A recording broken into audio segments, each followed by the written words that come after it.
Assalamualaikum warahmatullahi wabarakatuh. Hari ini saya akan membahas tentang suhu dan kalor. Nah, dari ini saya join sama website yaitu fisikastudycenter.com untuk membahas soal yaitu tentang suhu dan kalor. Soal yang pertama, panas besar 12 kJ diberikan pada sepotong logam bermasa 2500 gram yang memiliki suhu 30 derajat Celcius. Jika kalor jenis logam adalah 0,2 kalori per gram derajat Celcius, tentukan suhu akhir logam. Di sini itu sebenarnya adalah tentang yang namanya kalor, ya. Ingat kalau ada kenaikan suhu, ya, maka di sini kan ada cirinya adalah ada suhunya akhir, ya. Kalau ada kenaikan berarti kita pakai rumus Q sama dengan MC delta T atau Q mecat, ya. Q-nya yang pertama itu adalah 12 kJ ya atau 12.000 Joule, masanya adalah 2500 gram. Kita konversi dulu ya menjadi 2,5 kg dan T1-nya adalah 30 derajat. Sedangkan kalor jenisnya karena di sini masih kal per gram, maka tinggal kali 4200 kalau dijadikan Joule ya. Maka hasilnya adalah 840 Joule per kilogram derajat Celcius. Maka T2-nya berapa? Kita cari ya. Tinggal konversi Q sama dengan sekian, kita masukkan, kita cari delta T-nya, ternyata delta T-nya itu 5,71. Kalau T2-nya berarti kan T akhir. Berarti T1 ditambah delta T, maka hasilnya adalah 35,71 derajat Celcius. Oke, lanjut soalnya nomor 2. Soalnya hampir sama, cuma yang ditanya adalah Q-nya sekarang, ya. 500 gram es bersuhu negatif 12 derajat Celcius dipanaskan hingga suhu negatif 2 derajat Celcius. Jika kalor jenis es adalah 0,5 kalori per gram derajat Celcius, tentukan banyak kalor yang dibutuhkan. Nyatakan dalam satuan Joule. Ya, datanya adalah masanya sekian 500 gram, T1-nya negatif 12 derajat Celcius, T2-nya adalah negatif 2 derajat Celcius. Dan delta T-nya adalah 10 derajat Celcius karena min 2 dikurangi negatif 12 ya. Dan kalor jenisnya adalah 0,5, maka pakai Q ya, karena ada suhu akhir. Kalau ada cirinya suhu akhir, berarti kita pakai Q sama dengan MC delta T. Kalau membeku, berarti kita pakai Q sama dengan massa dikalikan kalor lebur, atau Q sama dengan M kali L. Sedangkan kalau menguap, kita pakai Q sama dengan massa dikalikan kalor uapnya, atau Q sama dengan M kali U. Jadi kita tinggal masukkan aja ya. Kalau sudah dimasukkan, berarti tinggal cari Q-nya. Jadi hasilnya adalah 10.500 Joule atau 10,5 kJ. Soal nomor 3. Di sini sudah melebar nih ya. Nah, inilah yang kita pakai kalor lebur ya. Atau proses membeku ini ya. Ingat cirinya kalau membeku berarti pada suhu 0 derajat Celcius. 500 gram es bersuhu 0 derajat Celcius hendak dicairkan hingga keseluruhan es menjadi air yang bersuhu 0 derajat Celcius. Jika kalor jenis es adalah 0,5 kalori per gram derajat Celcius dan kalor lebur es adalah 80 kalori per gram, tentukan banyak kalor yang dibutuhkan. Nyatakan dalam bentuk kilokalori. Berarti hasilnya berarti apa? Karena di situ proses membeku atau pada saat air itu atau es itu pada suhu 0 derajat Celcius, maka tinggal ngalikan aja massa dikalikan kalor lebur, cuma nanti harus dikonversi ke dalam kilokalori. Hasilnya adalah 40 kilokalori. Next, saya agak cepat nih ya. Karena berhubung waktunya ya. Soal nomor 4. 500 gram es bersuhu 0 derajat Celcius hendak dicairkan hingga menjadi air yang bersuhu 5 derajat Celcius. Jika kalor jenis es adalah 0,5 kalori per gram derajat Celcius, kalor lebur es adalah 80 kal per gram, dan kalor jenis air 1 kal per gram derajat Celcius, tentukan banyak kalor yang dibutuhkan. Nah, di sini proses apa nih? Nah, di sini proses dari apa ini? Dari 0 derajat kan? Dari 0 derajat sampai 5 derajat. 0 derajatnya itu ada proses yang namanya membeku. Kita cari dulu. Makanya pakai Q sama dengan apa ini? Pakai ini ya. Nah, di sini kalau saya tanda ini ya.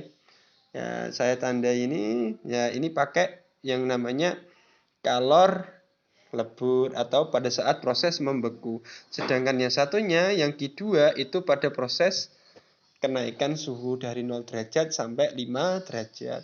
Kita cari totalnya Q ya. Banyaknya kalor kan yang dibutuhkan berapa? Jadi Q sama dengan Q1 ditambah Q2. Q1-nya pada saat proses membeku atau melebur. Mencair ya, bukan beku ya, mencair ya. Yang Q2 prosesnya kenaikan suhu. Maka kita hitung Q sama dengan Q1 tambah Q2. Totalnya adalah 42.500 kalori. Soal yang selanjutnya nomor 5. Nah, di sini ya. 500 gram es bersuhu negatif 10 derajat Celcius hendak dicairkan hingga menjadi air yang bersuhu 5 derajat Celcius. Ingat, di sini pun juga sama. Ini kayaknya ada dua proses ini. Prosesnya yang pertama adalah ketika negatif 10 sampai 0 dan proses ke 0 derajat ya sama 0 derajat sampai 5 derajat. Makanya ada 3 kalor yang bekerja ya. Q1, Q2 dan Q3. Q1-nya itu pada saat 0 negatif 10 ini sampai ke 0 derajat Celcius ya. Karena kenaikan maka Q mecat ya. Tapi masih es. Kalau Q2 itu proses 0 derajat atau pada saat 0 derajat. 0 derajat itu kan terjadi proses melebur atau mencair. Maka Q sama dengan massa dikalikan kalor leburnya es. Sedangkan Q3 itu pakai Q mecat karena terjadi kenaikan suhu dari 0 derajat sampai 5 derajat. Maka Q totalnya adalah 45.000 kalori. Tuh. Soal nomor 6 ya. Di sini sudah masuk agak susah ini ya, soal asas Black. Asas Black itu proses Q lepas itu sama dengan Q terima, ya. 200 gram air bersuhu 80 derajat Celcius dicampurkan dengan 300 gram air bersuhu 20 derajat Celcius. Tentukan suhu campurannya. Kalau kita bicara suhu campuran berarti ada yang dilepas, ada yang terima. Ingat, ketika dilepas maka suhunya yang besar. Kalau menerima berarti suhunya yang kecil. Siapa yang melepas? Yang melepas adalah air yang bersuhu 80 derajat. Sedangkan Q terimanya berarti air yang bersuhu 20 derajat. Ingat, yang melepas itu mengurangi suhu campuran. Di sini disimbolkan T kecil ya. Tetapi kalau yang suhunya kecil maka akan dikurangi oleh suhu campuran. Maka T yang pertama ya yang melepas itu 80 dikurangi T kecil ya. Sedangkan Q terimanya berarti T kecil dikurangi 20 derajat. Hasilnya berarti kalau kita masukkan berarti tinggal T-nya itu adalah 44 derajat Celcius. Oke, saya agak cepat ini ya. Maaf, agak cepat ini. Soal nomor agak susahin lagi nih ya. Sama ini.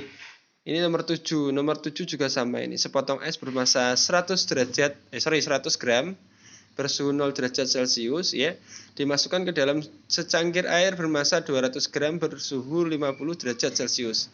Jika kalor jenis air adalah 1 kalori per gram derajat Celcius, kalor jenis es 0,5 kal per gram derajat Celcius, kalor lebur es 80 kalori per gram, dan cangkir dianggap tidak menyerap kalor, berapa suhu akhir campuran? Nah, di sini sama ya, ada yang dilepas, ada yang diterima. Kalau yang dilepas itu Q1 ya, berarti Q1 kan pada saat 50 derajat ya. Sini ya. Awalnya kan 50 derajat yang melepas karena tinggi suhunya. Sedangkan yang diterima di situ kan ada dua proses. Ya, ingat ada dua proses. Q2 sama Q3. Kalau Q2-nya itu pada saat 0 derajat Celcius, sedangkan yang Q3 itu kan pada saat proses kenaikan suhunya. Ingat, kalau kenaikan suhu seperti ini, ya, di sini kebetulan dicari kan suhu campurannya. Tuh. Ingat, suhunya kan ini sih ya, tinggal masukkan aja kan. Masanya awal itu kan 200. Ya, 200 gram, suhunya 50. Tinggal masukkan nih ya. Ya, di sini. Terus dikurangi T ya. Sudah jelas ini sama dengan berapa. Terus kalau MS-nya sama LS-nya ini 100 dikalikan 80, ya. Kenapa kok 100? Karena massa ini pada saat sepotong es ini ya, masih 100 gram ya pada saat 0 derajat Celcius ya. Pada saat nolnya. Setelah itu kan masih ada proses kenaikan lagi ya. Kenaikan lagi ya. Maka di sini juga dimasukkan ditambah 100 kali 1 dalam kurung T min 0 ya. Ini prosesnya. Maka hasilnya T itu adalah 6,67 derajat Celcius. Dengan Q1 adalah kalor yang dilepaskan air. Itu dilepaskan air. Q2-nya adalah proses ketika air melebur dan Q3 pada saat kenaikan suhu setelah yang telah mencair. Itu makanya ada 3. Q1 sama dengan Q2 ditambah Q3. Nanti bisa dipelajari lagi, bisa next ya. Tuh. Soal nomor 8 ya. Di sini agak susah ini ya. Air bermasa 100 gram bersuhu 20 derajat berada dalam wadah terbuat dari bahan yang memiliki kalor jenis 0,20 kalori per gram derajat Celcius dan bermasa 200 gram. Ke dalam wadah kemudian dituangkan air panas bersuhu 90 derajat sebanyak 800 gram. Jika kalor jenis air adalah 1 kalori per gram derajat Celcius, tentukan suhu akhir air campuran. Sama ada air campuran ini ya. Pertama, kalor yang berasal dari air panas 90 derajat Celcius saat percampuran ya. Sebagian diserap oleh air yang bersuhu 20 derajat, ya enggak? Prosesnya kan seperti itu. Dan sebagian lagi diserap oleh wadah. Tidak ada keterangan terkait dengan suhu awal wadah, tidak ada. Jadi anggap saja suhunya sama dengan suhu air di dalam wadah, yaitu 20 derajat. Air panasnya itu masanya yang pertama kan M1-nya kan 800 gram. Dan kalau jenisnya pasti 1 sama. Sedangkan air dinginnya itu M2-nya berapa? Masanya 100 gram. Tapi sama masanya, kalau jenisnya kan sama. Sedangkan wadah itu masanya kan 200 gram. Ini soal olimpiade muncul ini. M3 ya, itu 200 gram, C3-nya 0,2 kalori per gram derajat Celcius. Ya, jadi prosesnya seperti ini. Air panas dituangkan air dingin sama dikenai wadah. Ya, dia menghasilkan suhu campuran. Maka bagannya seperti ini ya. Tuh. Maka Q lepas, yang melepas itu kan pasti yang panas, ya kan? Yang menerima itu air dinginnya sama wadahnya. Berarti Q lepas sama dengan Q terimanya itu berarti Q1-nya itu yang air panas, Q2-nya itu yang air dingin, Q3-nya itu pada saat wadah, ya.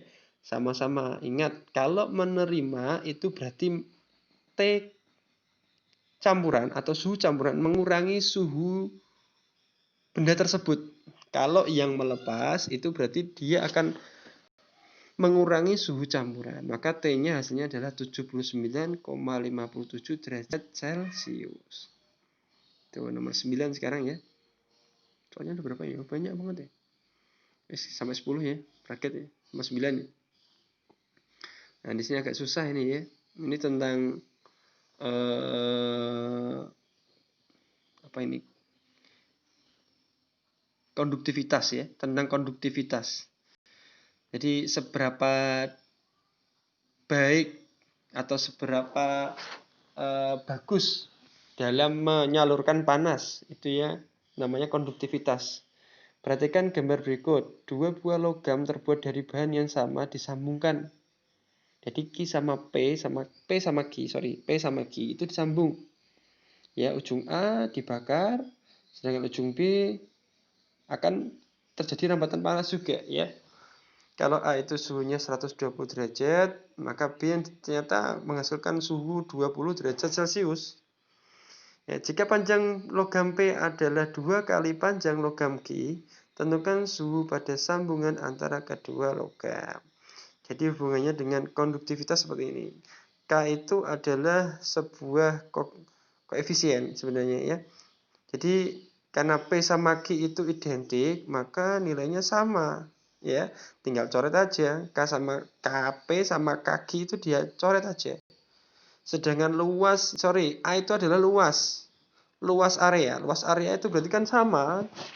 luas areanya sama, cuma yang membedakan adalah panjang sama suhunya yang berbeda nanti. Berarti K sama A itu dicoret saja karena sama nilainya. Tinggal delta TP sama delta TQ sama LP sama LQ, tinggal bandingkan aja. Ya. Berarti hasilnya adalah T sama dengan 150 dibagi 3 adalah 50 derajat Celcius. Kita ulang lagi nomor 10 sekarang, ya.